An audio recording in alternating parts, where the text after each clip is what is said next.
Yeah, Prakash. Yes, Yes, ma'am. ma'am. Yes, ma'am. Yes, yes. Ganesh. Yes, I yes. need no response from your end. Yeah, Prakash. If somebody greets you with a good morning, it's a mere Yeah, Bobby. courtesy to greet him back, right? Good morning, ma'am. Morning, ma'am. Thank you. Chora Okay, Prakash. fine. Good morning. Okay, fine. So I hope you had a very good session on algorithms and flowcharts. Chala You gajiwar know, chala. you know. What is happening, Rahul? Nothing, man, nothing. So many disturbances during the session, huh? Okay, fine. So I hope you are good. You already got a idea about how the program solving methodologies are to be followed using algorithms and flowcharts. So I hope you had enough exercise also on that. Did you do any? Did you develop some algorithms and flowchart at your end after the sessions? No or yes? Ma'am, this is my first day. So I Okay, Stimsy. Yeah, I know about you. How is your name? Steffi. Stacy. Okay. Fine. So all others, those who are attending earlier sessions, did you develop some algorithms from your end, like taking some problems and try to develop something at your end?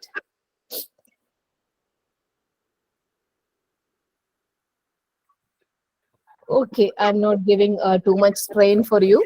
We'll directly start C programming. So today our agenda is not only today, for the next 3 days, like today, tomorrow, and Monday, 14th. So we will be concentrating on problem solving using C programming. And basically, this is not a complete C programming course. It is basically up to arrays, one-dimensional arrays we will be managing, because it's only for the 3 days we are interacting with each other. And basically, before your DAC, like PGDAC session, or maybe for DBDA also, and I think for DCSF also, I'm not sure. Like all the three courses are having a 0th week, which is starting on September 1st at Kochi as well as Thiruvananthapuram. So we'll be having all these problem solving, algorithm flowchart development plus C programming during that 0th week also, but into a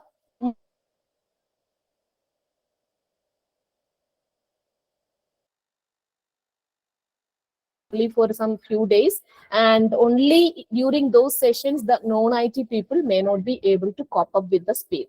So that is why we started this pre-DAC or pre-PG diploma courses uh, prior to the 0th week itself. So I believe many of you would have already been downloaded Dev C++, because yesterday while Suraja was winding up her session, I asked everyone to install Dev C++. If you don't have any IDE with you, if you have VS Code or any other IDEs with you where you can write C programs, it's okay. You can use any of those IDEs. But I'll be following Dev C++ because it's very light and it requires very less resources for the complete execution. Okay, so let me share my screen.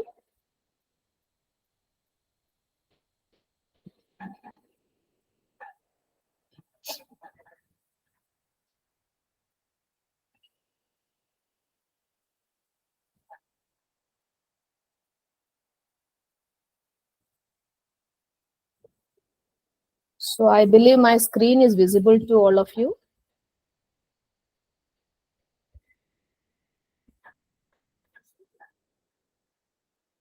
Okay, so to start with our programming, introduction to C programming, we'll just have some idea about C programming using the basic fundamentals of programming structures.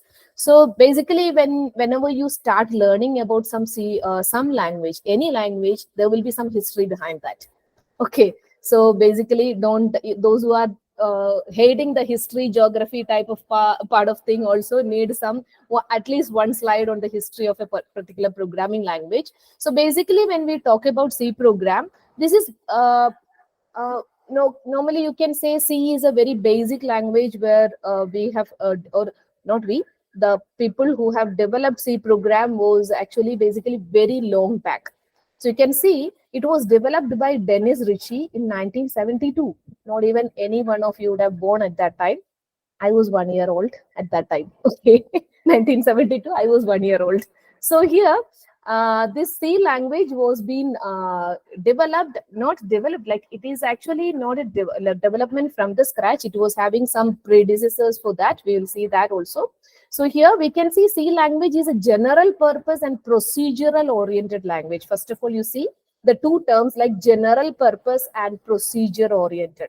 So general purpose in the sense like there is no specific purpose, like only one purpose for the thing. For example, Python, when you are taking Python, it is mainly used for machine learning and AI because that is very well known for machine learning and AI. But when you are talking about Java, it is very well known for the web development. But even Java is also having some other portions which is been concentrating on the other sides like embedded systems. Also, we have Java things which are running over there. But basically, when you're talking about some language, Fortran, for example, I don't think that any one of you would have heard of that. But this is a language. Fortran is a language which is for formula translation. So this is basically for the arithmetic or the calculational type of purpose is that particular language. But when you're talking about C language, it is a general purpose one. So we are not restricting C for application development like a particular type of application or anything. It's a general purpose one. So C is the widely used language for developing operating systems and many other system softwares because of its ability to work directly with the memory addresses and other things, hardwares, all those things enables that particular language to be a major language for developing the system software.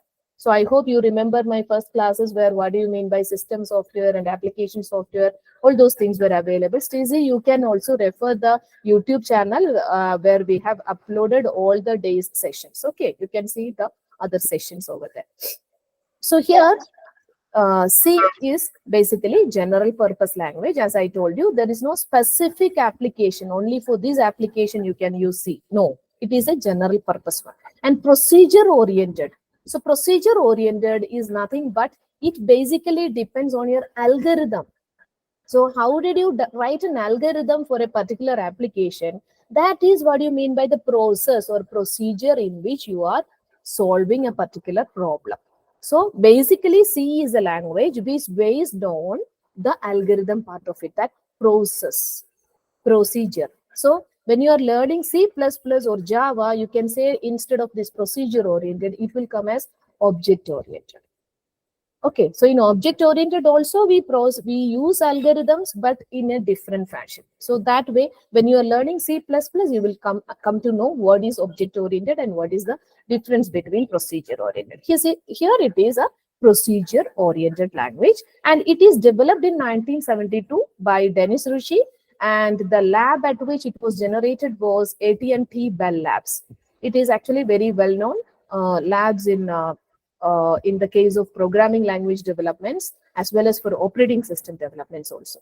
And it was basically developed along with the Unix operating system. So basically Unix operating system is written basically in C language. So when Unix operating system was evolved, C also got a punch for the release. And next one is C support a variety of built-in functions, standard libraries and header files. Because in C, whatever you are writing, in addition to that, C itself gives you a lot of built-in functions because already those functions are built in and I just want to call that. That's it.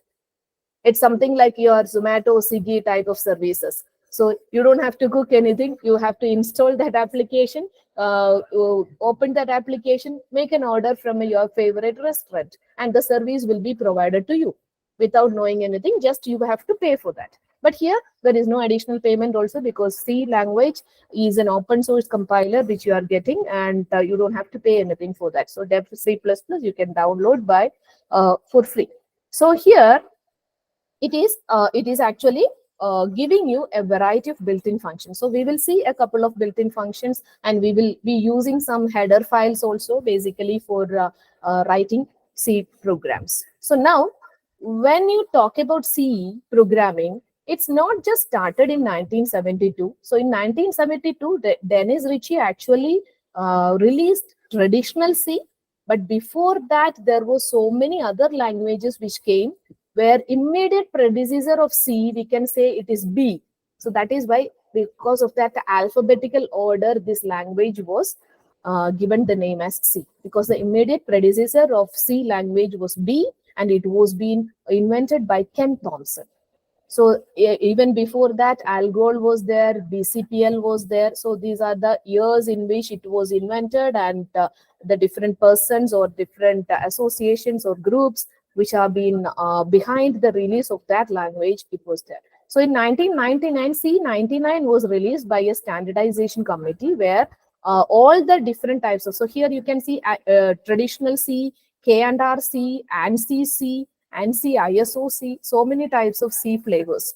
So everything got standardized in 1999, and more or less all the codes for the different versions. For example, if you are taking Borland C or Turbo C, mostly all the syntaxes are being the same right now.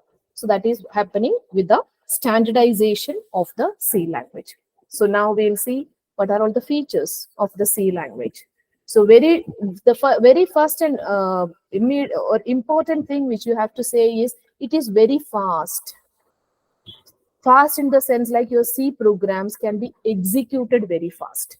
It's not like C can run fast or can finish off the work fast. It's not like that. The programs will be executed fast. It doesn't require too much of resources, or it doesn't require too much of memory. It doesn't require, of course, it requires memory based on the size of the programs which you are writing, but otherwise it will use very less resources for running the programs. So we'll see how it is possible by the C programs, and it is very efficient. So efficient in the sense like we have already seen, C is a general purpose language, so you can do any work with C program, C language. And next one, it is very powerful and flexible. So powerful in the sense like, as I told you, C is a language which is used for developing most of the operating systems, basically, initially. So if it could develop an operating system, as you know, like what all are the responsibilities of operating system is actually the master of your computers, and if C language could be used to develop such a software, then C should be powerful. It should be able to do anything. So that is why if a language is powerful, you have to beware of that language also, because that can be a destructive language also. Because what happens, why I'm telling you in the sense like C is having something known as a pointer. So pointer in the sense like you can directly go and access some memory locations. Okay, so when you are overriding the properties or overriding the controls of the operating system by anyhow, what happens is you can even destroy your memory by running a C program. So that types of programs are known as viruses. So most of the languages or most of the viruses are also being written with the powerful languages, because it can directly interact with the hardware. Directly in the sense like just an address overwrite, that means the complete thing which is over there is destroyed. Suppose if you are bypassing the security feature of the operating system. So it is powerful and flexible. So you can write different types of programs using C. Then C is inspired. C is actually inspiring the creation of many other programming languages. So initially, the ancient language, one of the ancient programming language was C, and C has given inspiration for creating many other languages like C++, which is almost same, but it is object-oriented. Then came Java, then came C#, then J#. So many other things came, which is basically the origin is, or the base hand is the C language. And C is fairly compact language. So you don't have to write too many lines in C program. You can write it very crisp and clean. The code can be very crisp and clean. So C is a very compact language. So now, when you're writing a program, so what is a program? So you are going to write a program. So now what is a program? Tell me without reading this. What is a program? What do you understand? Stacy, I know like you are from IT background, right? Okay. What do you mean? What is a program according to you? Computer program. Programs are a set of instructions which tells the computer what to do and how it should do and what should the steps that should follow by the computer. What is the purpose of a program? Um, that is, we can make the computer to work or to do some problems or to solve some problems or to Yes. do some work.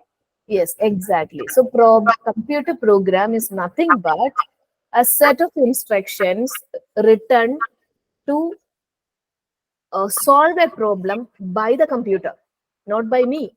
Suppose, for example, I gave you a question. Okay, add two numbers. I gave a question, add two numbers, 50 plus 70. So now if you are doing 50 plus 70 is equal to 130, 130, na? No, 120.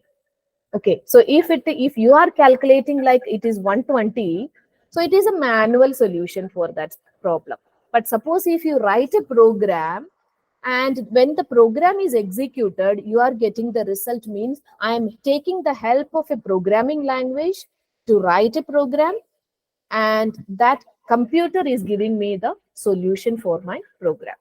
Rahul, why did you switch off your video? Because you are following a majority. Huh? Suppose at least 5 of you keep your videos on, all the other people also will have a tendency to keep your videos on, because all through the next 5 to 6 months, you need to keep your videos on if you are attending the course on online. Okay. So please keep your videos on and make it a habit from this day itself. So now, what is a program in C in the sense like a computer program written in C language? Okay, is a human readable and ordered set of instructions that a computer executes. So whenever you write a program, it is actually a sequence of instructions. So you are writing some instructions. Thus instruction, if it follows C syntax, it is a C program. If it follows Java syntax, it is a Java program. So for example, if I speak in English, my speech is in English. If I speak in Malayalam, my speech is in Malayalam. So similarly, the same set of same set of instructions can be written in any language syntax, so that that program is written in that particular language. So this is actually an ordered set of instructions. So similar, yesterday you have written so many algorithms which was in basic English instruction. So 1, 2, 3, 4. You have given the step numbers and the instructions were in pure English. But here what happens is you will be writing the instructions according to C language. Yeah, I'm so happy to see at least 4 faces other than mine. Banu, happy to see you back after Yes. 2-3 days. C is interesting, ma'am. C language. Yeah, C is very interesting. Not only C, any programming language should be interesting, because don't think, okay, I will give you a tip. Don't learn a language. Learn programming in general.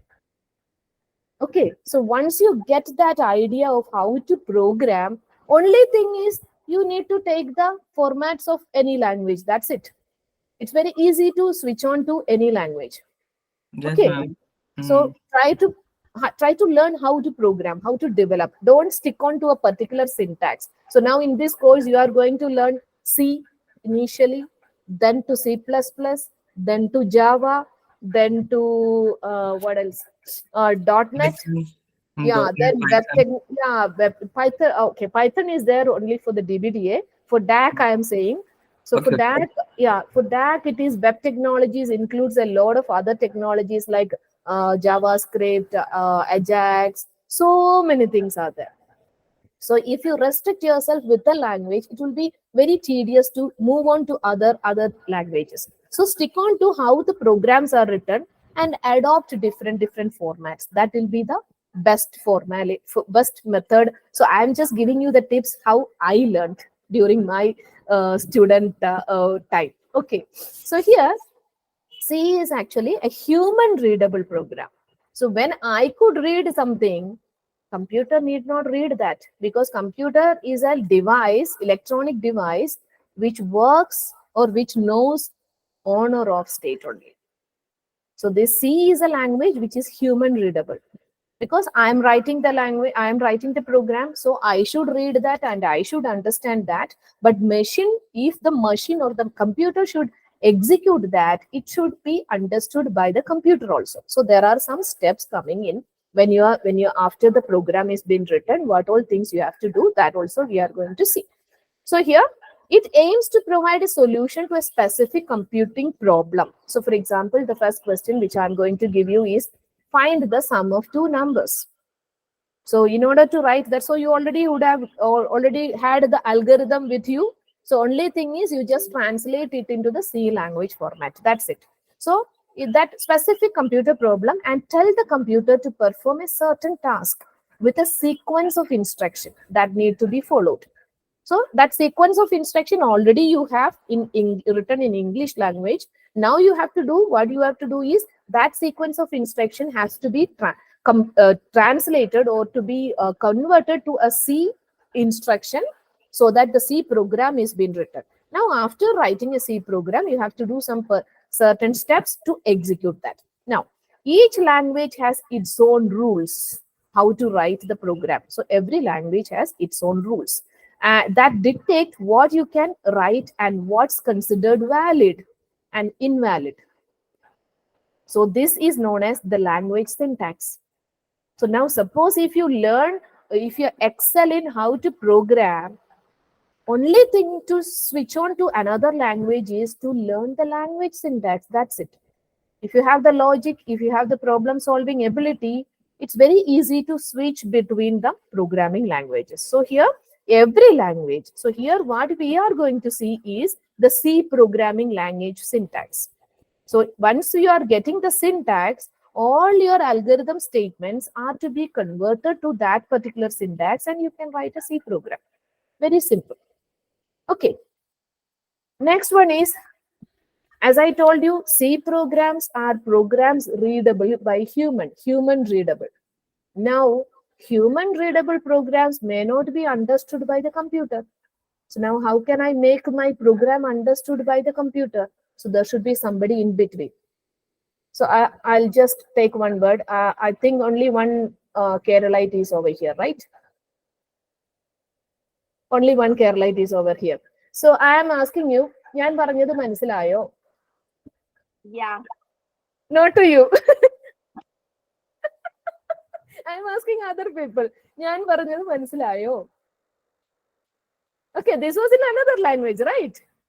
I said in another language, and you are not comfortable with that language. So that is what is happening between when I write a C program and computer takes my program as ഞാൻ പറഞ്ഞത് മനസ്സിലായോ? I just asked, did you understood what I said? That was in Malayalam. Okay. Oh man.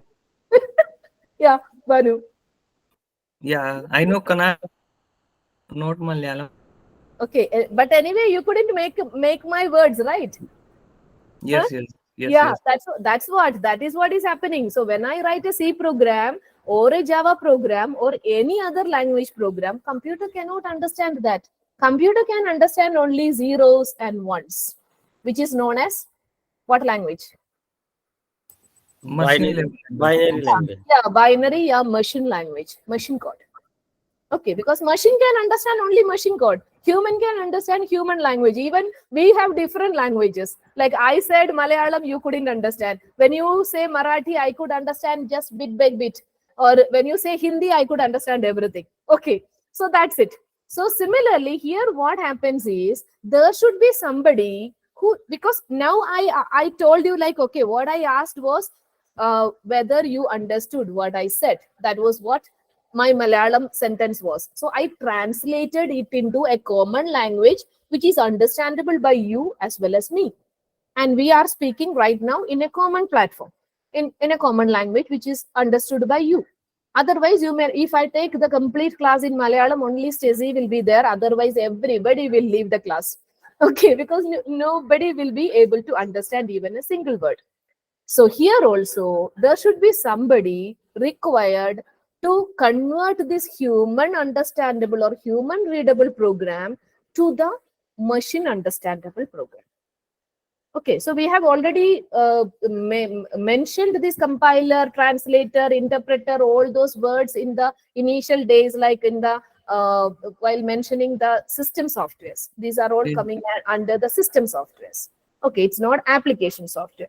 So here also we are talking about a system software which is known as a compiler.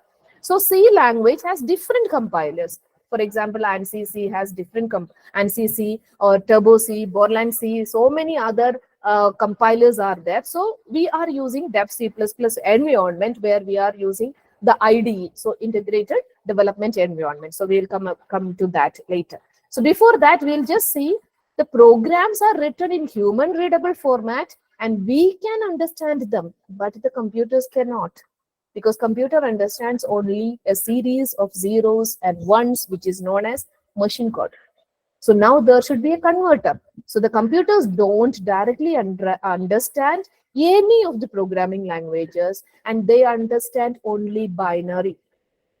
Hope you got the points. Then, so the programs are need to be translated into another form, so that the computer can actually understand, or it can convert to directly binary form or any other intermediate form or whatever it is. That is not mentioned over here. So the compiler is used to convert your programming language code into another form.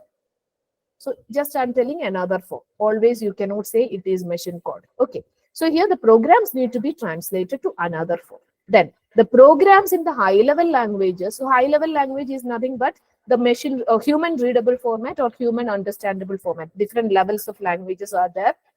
We don't have time to go into that much depth. So just imagine like in the programming languages can either be compiled or interpreted. So that means there are two options. As you have seen, two types of system softwares are there. Compiler is one among them and interpreter is another. Okay, so compiler is one and interpreter is another. So here there are two methods. So the high level or the programming language or the program can be converted into a machine understandable format either by the compiler or by the interpreter. So they use special pieces of software called compilers or interpreters for this conversion. So can anyone tell me what is the difference between the working of compiler and interpreter? Devendra. Just Devendra is hidden. So always in my class, I will call the person who is hidden. Okay, Devendra, Hello. can you please differentiate between compiler and an interpreter? Ma'am, interpreter Compiler. read No, line by line. Devendra, Pankaj, not you, Devendra. Compiler convert human what we write in the program that is into binary or Hmm. machine level, and interpreter is the interpreter.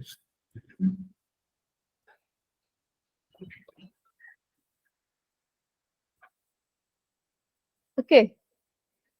Both of them are doing the same work, but in two different ways. Ma'am, That's the compiler only read the difference. Yes, program- Pankaj.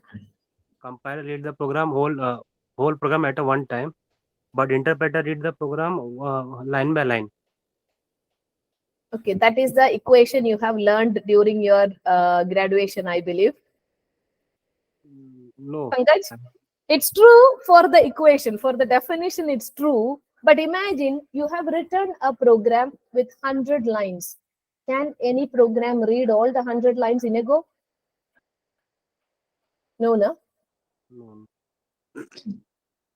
Can you read all for example, you have a book with you, 200 pages. Can you read all the 200 pages in a No, no. No, then how can a compiler do? Compiler is also a program. Okay, now we should start criticizing what all definitions we have learned in our graduation. Because for the graduation level, that's okay. But Ma'am, yes, Banu. compiler what do? Compiler convert intermediate file into assembly, right?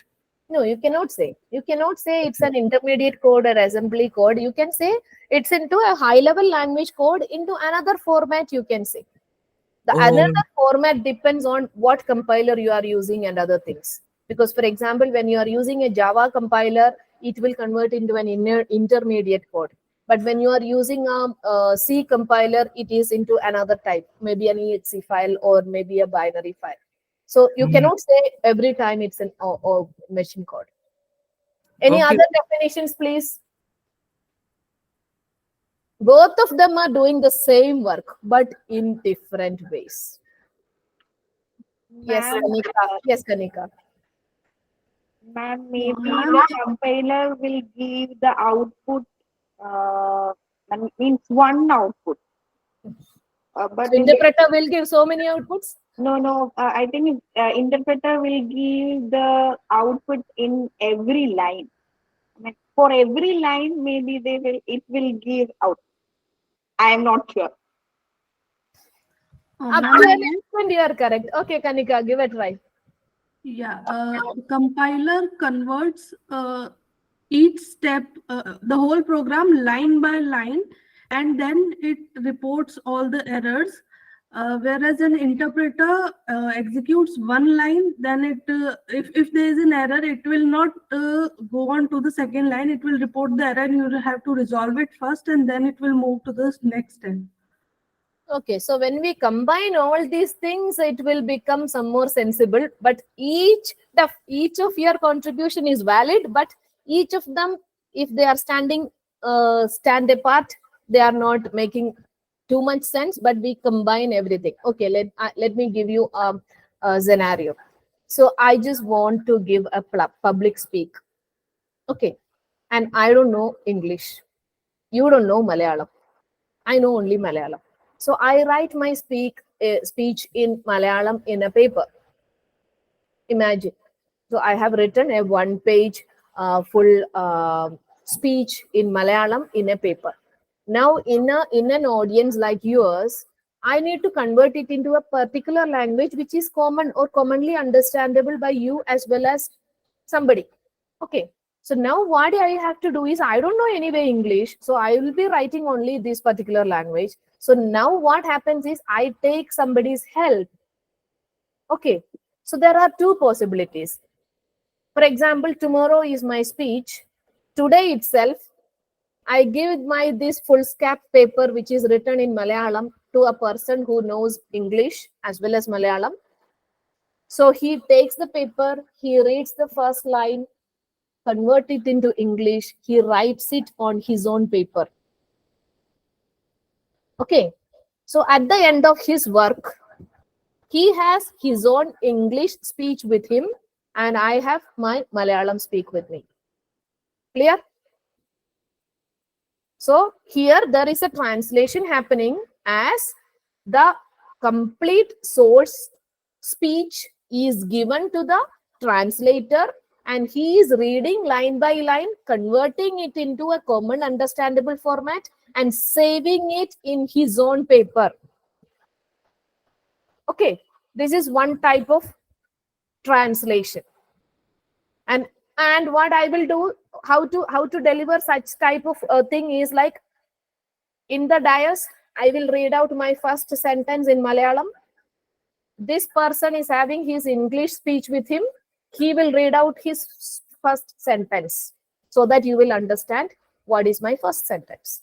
So this is actually the execution. You can imagine that this is the execution. Earlier, it was the translation happening. Now the execution is happening. So execution is happening in the sense like, my first sentence, I can read only Malayalam. So I read in Malayalam and you didn't understand anything. So this person immediately read out his first sentence in this one. So second sentence, I'll go on like that, and he will also read out first sentence, third sentence, etc. If I am having the same speech in different diases, there is no compilation required because the same program is going to execute it, right? So he already has a copy with him. He don't have to do any work thereafter. He just have to read out one by one. That's it. Okay. And second, yes, Banu. It means, ma'am, compiler also convert and record itself. Means compiler can also optimize the sentence and make it short also, right? Basically, it's in two different languages, right? So there is shortening or widening there is nothing happening. But based on, suppose for example, if my compiler is translating it into directly executable format, it is according to that format it has to write. There is no widening or shortening happening, but only translation to another language. Oh, got it, Whatever. ma'am. Yeah. But ma'am, can interpreter optimize the code also? No. No, na compiler. Whatever you optimizer is the developer. Okay, got it.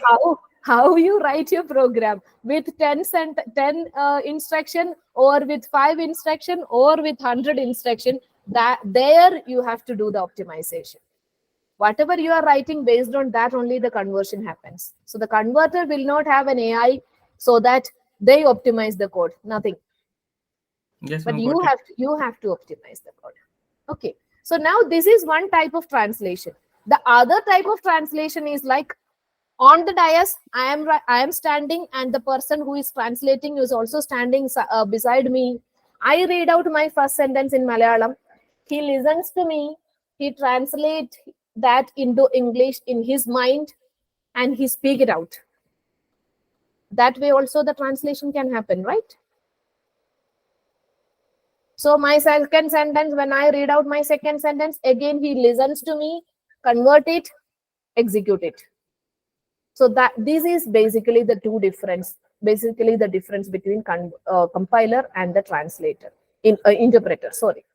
So what happens in the compiler is, like, you can say compiler is a translating system software which takes a high level language program, converts it into another language program, maybe a machine code, or maybe an assembly code, or maybe an intermediate code, whatever.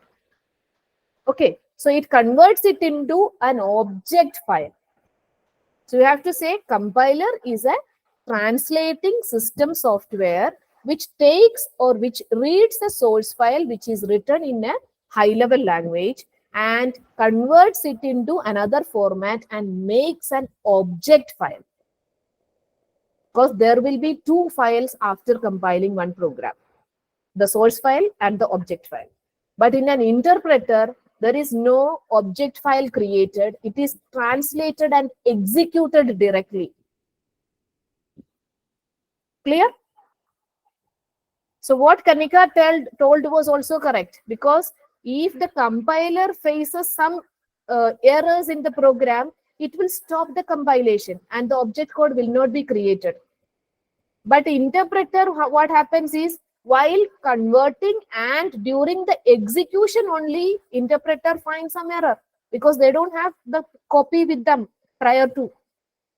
So suppose, for example, I am reading out a sentence where this person cannot translate it. He cannot understand the meaning of it.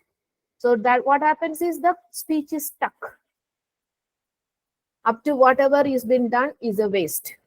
So that is what is Kanika told. So that is why I told you, if I combine all of your comments, it makes sense. Clear? What is the difference between compiler and interpreter? Because in interpreter, there is no object code. Yes, Pankaj? Ma'am, what is mean a source file?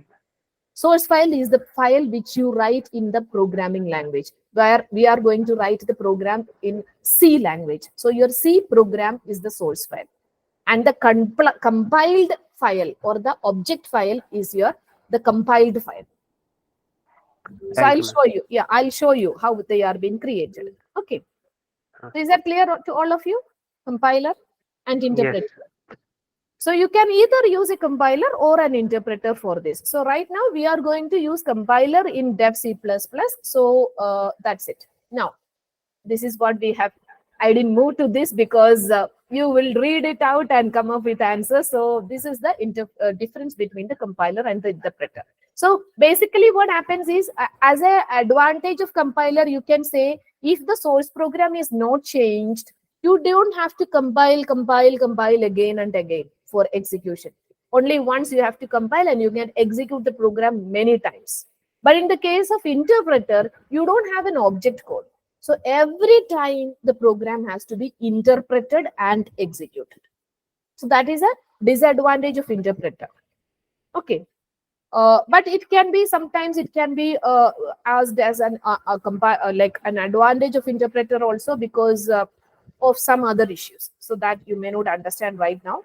So I think you don't require anything more to be described in this slide, which we have already made understood how these things are done. So you can just have a quick read on this slide, and if any sentence is confusing, you can please ask to me.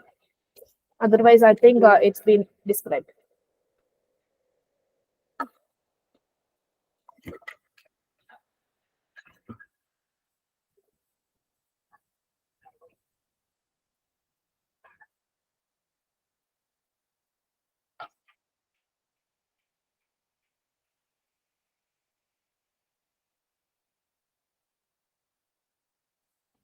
Okay. Shall I move on? Yes. So now, how can you write a C program? So in order to write C program, even you can use Notepad to write, and compilation can be done on the like command prompt. But what we are going to use is an IDE. IDE stands for Integrated Development Environment. So that means it allows you to edit your code, compile your code, and run your code. You don't require any commands or anything to be known. So IDE means Integrated Development Environment. So or you can use a text editor, or you can even use VS Code or whichever IDE you have. But here we are going to use Dev C++. So here you can write C as well as C++ programs in Dev C++. So here it is basically, you can write your program, you can debug your program, and you can run or execute your programs in one place. That is what you mean by an IDE. So now, how to write a C program source code? So normally, every file which you create will be saved with some file extension, right? Suppose, for example, if you are writing a Word, creating a Word document, it will be saved with .kex. If you are creating a PowerPoint presentation, it will be a .pptx or ppt. Similarly, the file which you have written in C should have an extension of .c, so that the operating system also will understand that this is a C program.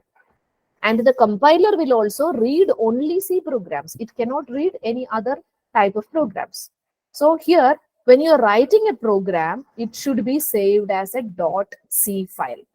And the file will have the code written in the, which is following the C language syntax. And this file should have a .c as the file extension. Now, there is a simple code given inside this one. So we will just understand what is this. So every program should have a main function. So main, for example, every house is having a main entrance, right? Your house is having a main entrance, front end gate, you can say.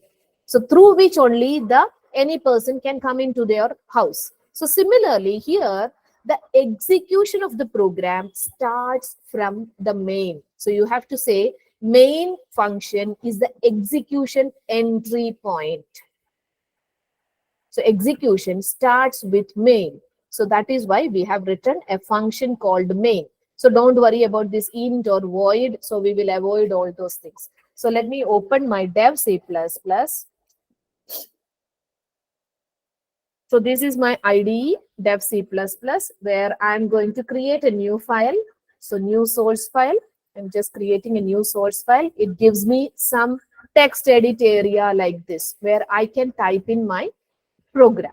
So suppose, for example, the same program I am typing over here, hash include. So we will talk about this later.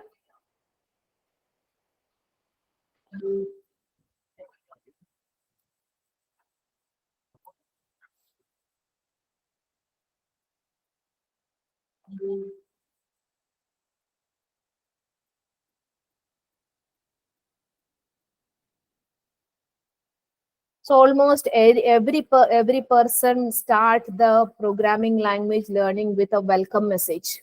So we will also we won't bypass that particular methodology of welcoming message. So here you can see, so I'll make it bigger. So I have started my code. So this is nothing but the similar one as this particular code, but I have omitted this int as well as void. Let me see how it works. So here you can see TDM GCC. So it is TDM GCC compiler which is running on dev C++. So if I drop this down, you have different versions of TDM GCC compilers over here. But my default one is GCC for 64-bit because my operating system is a 64-bit operating system. So that compiler I am using. Okay. So now now I have written my program. Now what you have to do is you have to save the program. So either you can use this save method, and you basically, since it is a C++ IDE, it by default it will save as .cpp file. So I don't want to save it as .cpp. So there is an option to drop it down, and here there is an option to save it as a .c file. So change that first, otherwise what happens is it will be saved as a .cpp file. Okay, now what I will do is I will save it in somewhere. Always have always follow a method where you create a particular folder for your program for every language. So I'm making it as C programs as a directory. And inside that, I'm making it as a hello. Hello. So it always will become hello.c because I have selected it as .c. And you can save it. So now you can see it is hello.c. Now, in order to execute this, what you have to do is here you have a menu called execute. So click on this. You have option to compile. You have option to run. You have option to compile and run. So before that, let me show you the directory in which I have gone. I have saved this file. You can see only one file over here. Only hello.c is over here. I think you are able to see this, right? Okay. Now what I have to do is I cannot run this program right now because it's not converted. Because it's a machine, it's not in the machine readable format. So first of all, let me do a compilation only. So there is a short key for F9 also is there for this IDE where it directly compiles. But I just wanted you to see this. So I am just compiling it. So you can see something is being displayed over here on this below area. It is been doing something. So the file name is hello.c. Compiler is this one. Processing the C source file. It is doing something. Now you can see errors are 0, warnings are 0, and you can see hello. I don't think you will be able to see this, but you can see this right now.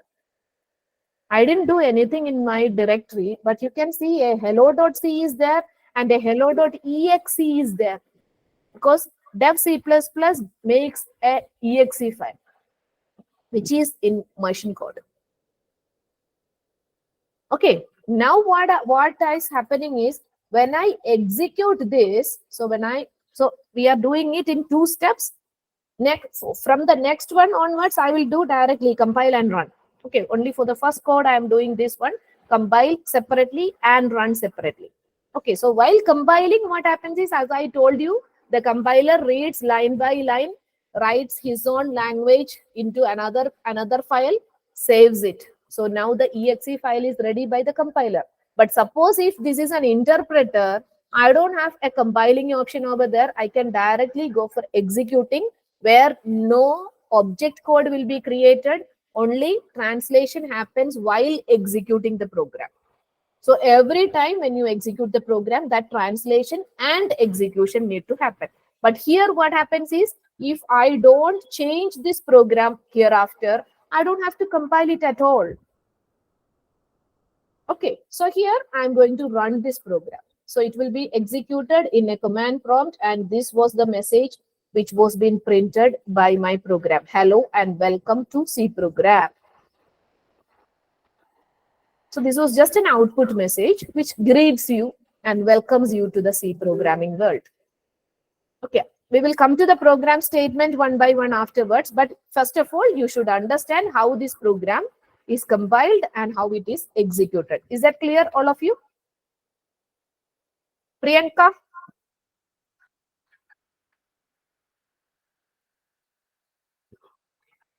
Priyanka, are you there? Yes, ma'am. Okay, did you understood? Yes. Okay, Sanjay? Sanjay Yadav? I believe he is not there. Okay, fine. So this is how we understood whether the students are really attending or not when your videos are off. Okay. That is why we don't call anybody whose videos are on, because we know like, okay, you are there. And if you have some specs and all, I can see which screen you are. Suppose, for example, Rahul, if he changes his screen, I can read it from his spectacles. Okay. So this level of monitoring is happening in the online from the teachers. Maybe you are worried about like how the online teaching happens and all, because right now for the last 2-3 years we have been managing it in online. So we are also experts in finding out, okay, Rahul is thinking about how to change to a contact lens. Okay, because those who wear spectacles will always cheat you, because I can read from your spectacles which color screen you are into, and when you switch from some screen to another screen, we can read that. Okay. So this program is clear? Everyone? Yes, ma'am. Clear. Compilation and running both. Statements I will come, because you haven't learned about what is the statement, what is C program, nothing you have learned. So statements, I'll describe each and every one separately. But other than that, hope you understood what is compilation and how it is getting executed. Clear? Anyone? Aditya, you have any doubt? Ma'am. Okay, fine. So now, how is the program is working? So we are going to see what are the steps. Okay, so I don't think this much low level type of coding or low level type of class is there in your 0th week. That is why I have included all these steps over here, so that you get an idea about how these things are getting work. Otherwise, you will just have to write the program, execute the program. Okay, that's that. It's not like that. So many things are happening behind. Okay. So as you were learning about operating system, you learned about what all things operating system is doing. Even your mother is not doing that much of service for you, isn't it?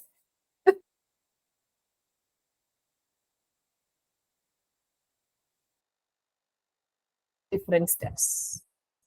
Okay, first of all, creating the program. So I created it in my IDE. I typed in. So the creating the program is nothing but type in the program. Second one, pre-processing. We'll see what it is. Pre-processing. Before processing your program, something is done pre or prior to the processing. Next one, compilation of the program. So that we did at another step. So there was a menu in my IDE to compile my program. So once the compilation is done, I got my exe file. But basically what happened was compilation and linking was happening in a step in my IDE. So linking is nothing but the program is linked with the functions of the C library. So C library in the sense, like for example, here we have used a main function. So that is a function. So function in the sense like it does a simple work. Okay, a small set of code which is used for work doing a single work. And inside that, I have used some statement printf. So printf is nothing but this is also a function, but I haven't returned this function. So this function is basically coming from the header file. So stdio.h stands for standard input and output header file. So C, as I told you in the initial slides, C is being given with a lot of library functions, header files, and other things. So this is one of the header file where the input and output functions are already defined. So it's already there. What I need to do is just call that. And what I want is, I just wanted to print out something, want to show an output. So output is being given inside the parenthesis of the function. So this open bracket and closing bracket, inside that, whatever is written goes as a parameter to that function. Parameter in the sense like it can get that and it will print that on the output screen. Okay, so this function, printf function, is basically written inside stdio.h. So now what happens in this linking is like the printf function inside stdio.h is linked because that function is executing. My program calls that function. So that function has to be linked. So linker is another software, system software, which links between programs or between functions. So now the linker links my C program where this printf statement is being called. Here, from here, it links the function which is defined inside stdio.h, and that function is getting executed line by line after that. And this argument, that is hello and welcome to C programming, goes into that function and it prints the thing over there in the output screen. So that is the fourth step, which is linking our program with the library files which you are using. Maybe you are using so many library files, means that all those things are to be linked. So these, and while running your program, that running the program is known as executing.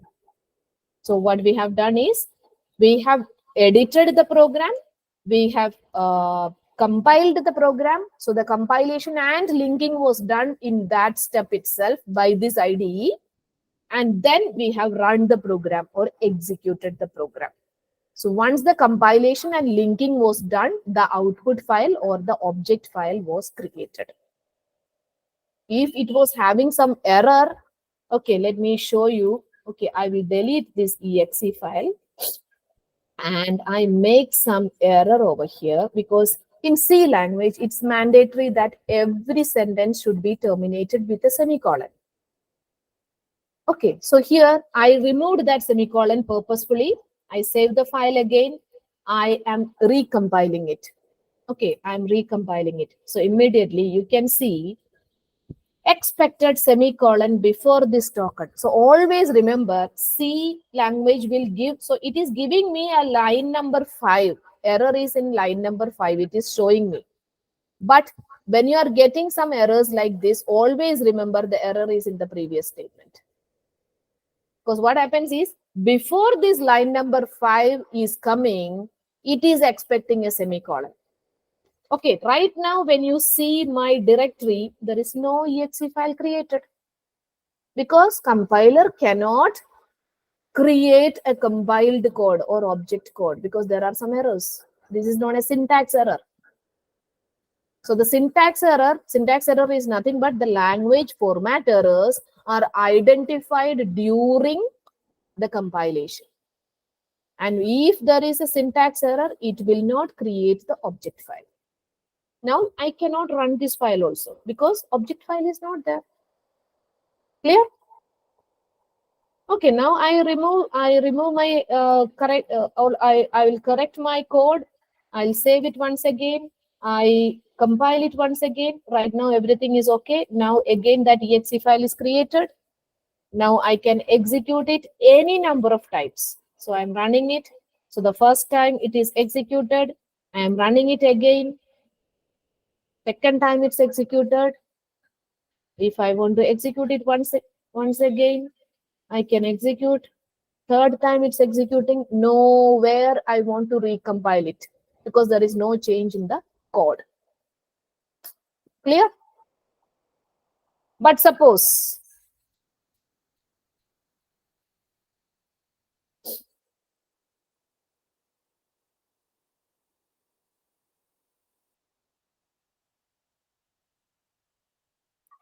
now I am writing one more statement over here. I save the file. Suppose if I don't compile, what will be my output?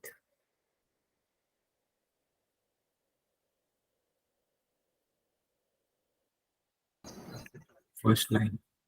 Yeah, because exe file was created in my first compilation. So at that time, the second line was not there. So that exe is getting executed.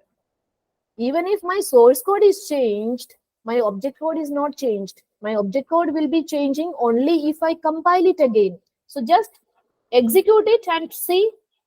Now also it is printing hello and welcome to C programming only. And suppose, okay, let me show you this one also. What is the size of this file? So you can see it is of file 127 KB right now. Okay, now now I'm going to compile it again. So now it's compiled. Now let me see what is the size of that file. Something is happening. Some changes are happening. Okay, so now when I execute it, both the lines are executed. Both the lines are coming. Now, how many times I execute this one, both the lines will be coming. So you can see this. Hello and welcome to C programming. How's your day? And even if I execute it 5, 6 times, both the things will come. Clear? Okay, so that is what is happening inside this. So every program, not only in C or any special language, but most of the languages use this. But in Java, there is no C pre-processing, but there is another step. Okay, so that is what is happening over here. Now the entire thing is being described in a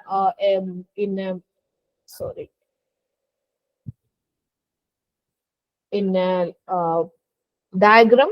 This is first, system is ready, enter your program, which is your program code, which is known as your source program. Then edit the source program. If you want to edit it, you can edit it. Then compile your source program using the C compiler. And if some syntax errors are there, again, it goes back to the source program and you have to edit the program. If there is no errors, it will. So this is just a simple flow chart as you have learned, which will show you how the C programs are being developed and executed. So if there is no syntax errors, it will come over here like link with the system library. Sorry, there was a mistake. Like with it's not. It's a typo from my side. So like with system library instead of like with, it is actually linking with the system libraries. All the linking is done. Now the executable object code is ready. Now the execute the object code. If some input is being expected from the user, because our program was not having any input, so it was just giving output. So if any input is being given, that input is being taken by the user, given from the user, and the object code is executed. So any logical errors or data errors are there, that will be taken in the runtime. Okay, runtime errors are the logical or data errors. Otherwise, you will get the correct output. If no errors are there, you will get the correct output, and at the end, the program stops. So this is the flow chart for creating and executing a C program. Okay. Next one. What do you mean by we will see each step? So I'll take 5 minutes more. So is there anyone who is having any rush to leave the session? No? Okay. So I'll take 5 minutes more. We'll just complete these steps and we'll wind up for today. I thought like I'll be taking variables also. Anyway, it's okay. We will manage it. So any line starting with hash indicates it's a preprocessor statement. So you can see in our program, there was a statement known as hash include. Because what happens is, okay, I'll just remove this statement, save it, compile it. It is showing me some warning, that is incompatible built-in function printf. It is showing me some warning. So I cannot enlarge this this page. Okay. So it is giving me some warning. But what happens is, when I try to execute, it executes. Why? Because it was a warning. So warning and errors are different. Warnings and errors are different. Because this printf, only for this printf or for the stdio.h contents, it will link automatically. Once if it is linked, it will link automatically. For the other header files, it will not. You have to use it by the statement like hash includes. So what happens is this printf function is defined in stdio.h. So what I want to use is before entering into my program, include this header file. That is what is meant by hash include. So before processing my C program, start processing my program, do something else. That is what you mean by pre-processing. So that pre-processing statement here, it is hash include. So there are so many hash define, hash if, or so many hash pre-processor statements are there. But right for the time being, just read or just understand hash include, which is processed prior to reading the program, and it is used to indicate the preprocessor that it must do something prior to reading the program. So normally you will be, so in particular, it tells that it should substitute the lines, something which is automatically. So here it is include a header file. So the stdio.h header file, which is located in the C system, will be included over here. Okay, and that is what is happening. So here the preprocessor is hash include stdio.h in our program, and the hash include literally tells the preprocessor to include by copying and pasting. So the contents of that header file will be copied and pasted in this particular program. So let me show you my program's size here again. So this is our C program, and you can see that particular program is only of 94 bytes.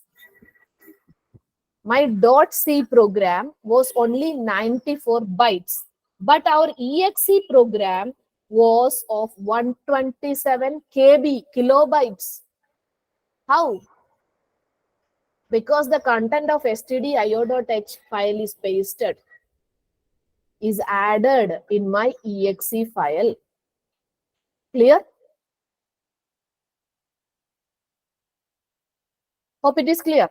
So you can just compare the size of the two files and understand that this exe file is of higher size because this preprocessor file stdio.h is completely copied and pasted over there. So the size of the file increased. Why? Because it should not go to some other file, search for the function and link it. No need. Everything is in the one file, and it that printf is there. Any other functions are there. So from the main, it just link to the same file to another function, so that it doesn't have to include too many files for execution. So that is what is happening. That is why C is known as very fast execution, because these header files are getting included. But in other languages, it is not included. It is been separately been loaded.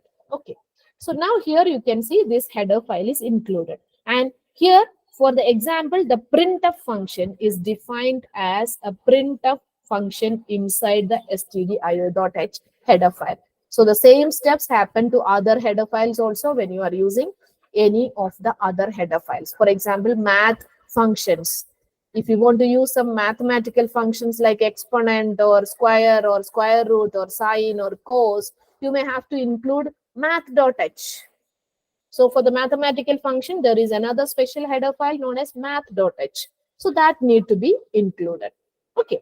So that is what you mean by the preprocessor step. So any statement starts with a hash is known as a preprocessor statement. So that particular preprocessor statement get executed before it starts working with the program statements.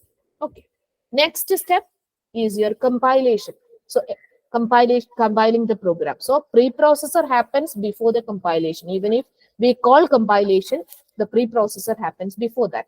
So the compilation is nothing but the compiler comes in, read the programs line by line, convert it into the object code and creates a file. So here there is a invisible file which is been created also. For example, a file with hello. So hello.c is our object source code. Now hello.s will be created by the behind the screens it is creating, and it is in the assembly language, intermediate code. And what actually happens is after the linking, it makes the exe file. So here in the compilation, it makes a hello.s file, but we are not able to see that because what happens is it is considered as a temporary file. And once the linking or assembling is done, what happens is that particular file linked with all the other files and exe file or a .o object file, .o or .exe, depending on your, for example, in VS Code, it will create a .o file. Yes, Kanika. Ma'am, what is the difference between assembling and linking? Yeah, assembling in the sense like, for example, here, taking the hello.s file containing assembly code statements as input, and with the help of another program, it that is executed automatically in the compilation process. For example, this is a assembly code statement. So assembler has some other code type of thing, so which we don't know, like to write it.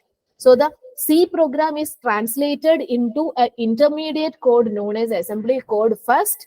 And once the linking is also done, then only the exe file is created. So compilation in a sense like it converts into the assembly code.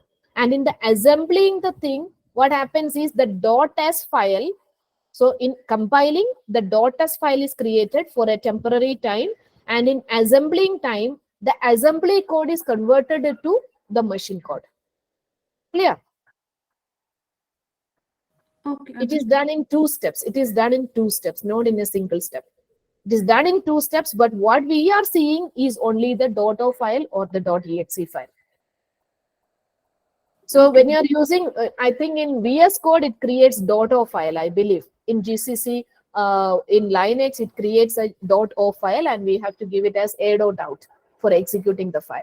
But normally in dev C++, it creates a .exe file. So it is actually basically in the executable format, which is in the machine code. And linking in the sense like all the binary files, like all the header file functions which you are using, library functions you are using, all those things are linked. And the final exe file is created with all the, yes, correct. So ma'am, when we run a program, then the from which step does the compiler starts compiling it? From main function, like the first statement inside the main function, or from the hash include statement? First line. Compiler takes from the first line. So actually, when we are giving compiling option over here, what happens is the compiler comes into picture and sees that the program starts with a hash. Immediately, it will go for the preprocessor. It enables the preprocessor. Preprocessor puts copy and paste this stdio.h into this instead of this particular line in the program. It copy and paste the thing, and the copy pasted thing and the main thing and everything will be fed into the compiler. Now the compiler will compile each line by line and makes a .s file, which is a temporary one, and which is in the assembly code. And then in the second step, what happens is after linking and everything, it will create an exe file. That is, assembly code is in the step 2, it is getting translated into the machine code. That is what is happening in the GCC.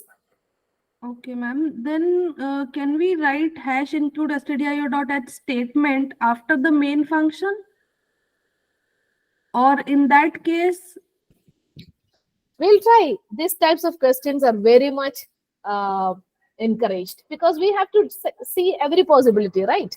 Okay, so now I'm going to compile it. See, it's coming with a warning only because it's stdio.h. It is not giving that much problem because earlier we have compiled the program without stdio.h.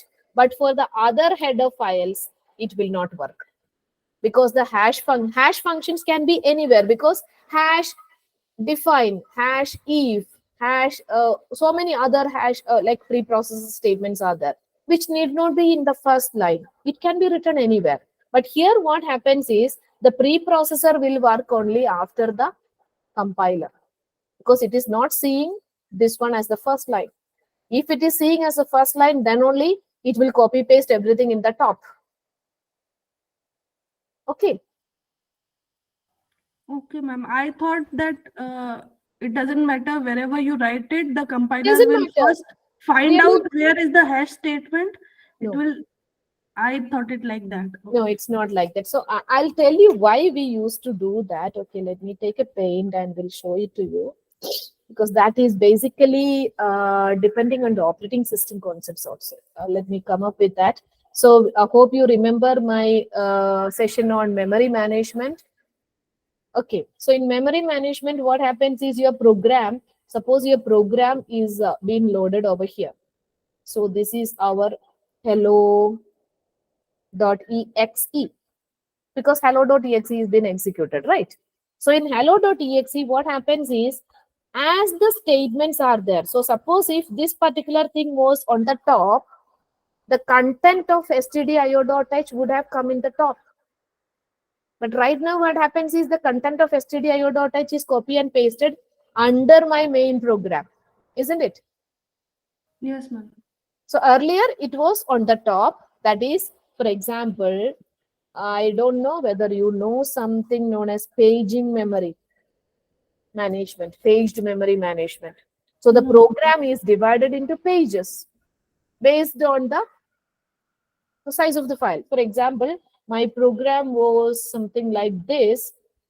Okay, this is my program where initially I had my stdio.h over here.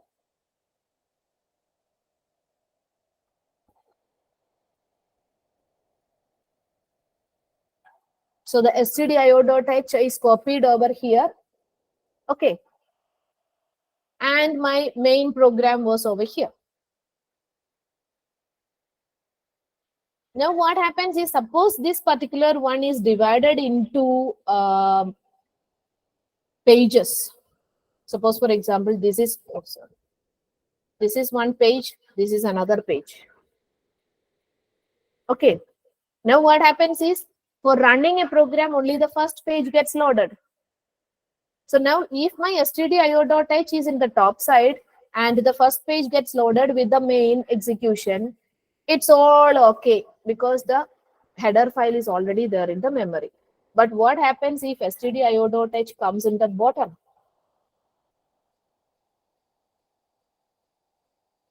Suppose this is your stdio.h. Now what happens is the main is loaded into the main memory, where the content of the printf function is not available. So now what happens is, when the main is executing, it will create a page fault. So whatever I am talking right now can be understood only by the CSIT people. Sorry for the other people, because it is been you will be learning this in the operating system module of your DAC. So till now, I don't know how many of you may be able to understand this. So here what happens is, if the stdio.h is copied and pasted towards the end of the program, what happens is that page is not there in the memory. It will create a page fault. It needs to be copied, which will make the system overhead. Is that clear, Kanika? I don't know. Ma'am, I understood a bit about it. I'll deep dive into it more. Yeah, because this will come into the demand paged memory management. This becomes a problem in the demand paged memory management, where the complete program is not there available in the main memory. Otherwise, it's not an issue at all. You can put this include statement anywhere. But basically, all the include statements are put on the starting point of the program, so that all the header files are included prior to the program is being loaded into the memory. So that is a normal. Does it makes the execution process faster? No, it may, yeah, of course, because if that page is not available in the memory, it needs to be found and copied into the memory. So that time delay is Understood. avoided. Yes. So basically that's, yes, Rahul. Ma'am, hash include is equivalent to import in Java in C. Yeah, exactly. Important Okay, Java. understood. Exactly. Understood. Yeah. Include and import is equivalent. Same. In Java, what happens is you are importing one package or a class. Here, it is a file. That's all. Because in Java, it's object oriented, so everything comes as package or classes. Here, it comes as a file. That's Okay, it. understood. Same as that. So I hope you know Java.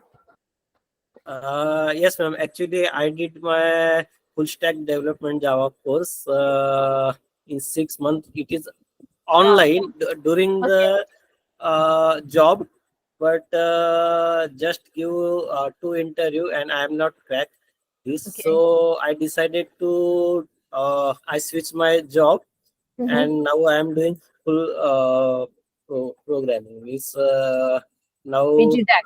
yes, You have yes, opted for yes, PGDAC. yes, yes. Actually, So don't repeat the same fault which you have done for your yes, yes, yeah, other full stack development. Okay, yes, yes, practice everything. yes. That's why I switched my job. Actually, I am from non-IT background, and I did my BTech in 2010, and in sales and marketing. I doing my job in sales and marketing. So Okay. I trying to shift in IT. So I did many mistake in full stack Java developer, and so I So whatever mistakes are the main things from which you can learn and improve yourself. So don't yes, repeat the same mistakes. If it is yes, been yes, repeated, now you cannot say it is a mistake. Okay. yes, yes. Now this is a do or die situation for me, Yeah, so I will that's give good. my 101% for this. Yeah, sure. Okay. Thank So if you want to relocate to Kochi, you can come over here and study from here so that we will have a crash course on you. Oh, okay, ma'am. I think on that. Thank you for that. Okay, fine. So linking is done like that, like all the files, all the functions which are being called, not only the header file functions or library functions, your functions also, function calls also are being linked in the linking step. And the next step is, okay, how it is getting executed, or the explanation of your code. So the hello world program contains the basic syntax of the language, which we can break down into small parts like first line, second line, third line, fourth line. So here in the first line, what is happening is header files are external libraries. It is not in the C program. So this means they need to be included. So they are already available with the developers of C, compiler, and other persons. So it comes along with the software and you have to include that. And second step is the main starting function. So the main function is nothing but the execution entry point. So it's a program execution starts from the main. And the body of the main is included within the curly brackets. So the complete curly bracket. So starting from this line, so there is a curly bracket over here and there is a closing curly bracket over here. So whatever is there in between this closing and opening curly bracket comes as the body of the main function, which will be executed. Okay. Now, here there is a double slashes and something is been written over here, which is nothing but a comment. So here, this is a comment. So single line comments are being taken by double slashes, and multi-line comments will be starting with a slash and a star, and that after 2-3 lines of the comment, you can stop or close the comment by the reverse of it, star and a slash. Comment is just for understanding. Okay, when I'm looking into the program, when I'm seeing this comment itself, I can see for what purpose this program is being written. Comments are only for the users. Comments are mainly for the users or the developers to understand what is the purpose of the program. After 10 days, if you are looking into this program, you may not understand. You have to read the program to understand what is the purpose of it. So the comments are for us to understand. So now the printf statement prints the phrase hello world to the console, and console is nothing but that command prompt which is created, and you use the printf when we want to say something or when you want to print out some output on the screen, and whatever is inside this open and closing parenthesis will be printed. And \n is nothing but an escape character known as a new line. it will print in a new line. For example, if I don't give this backslash n over here, and I don't give this backslash n over here, I save it, I compile it, no errors will be there, and I run it, everything will be displayed in a line. So you can see complete thing is written in a line. But earlier what happened is welcome to C programming. After that, the new line was there, and in the second line, it was printing how is your day. So that is the new line character. So normally, if you want to have it, so last print, even if you don't give that, it doesn't matter, because the last print output statement, with that we will close it up. Okay, so even if I don't give that for the last print output statement, it doesn't make any difference.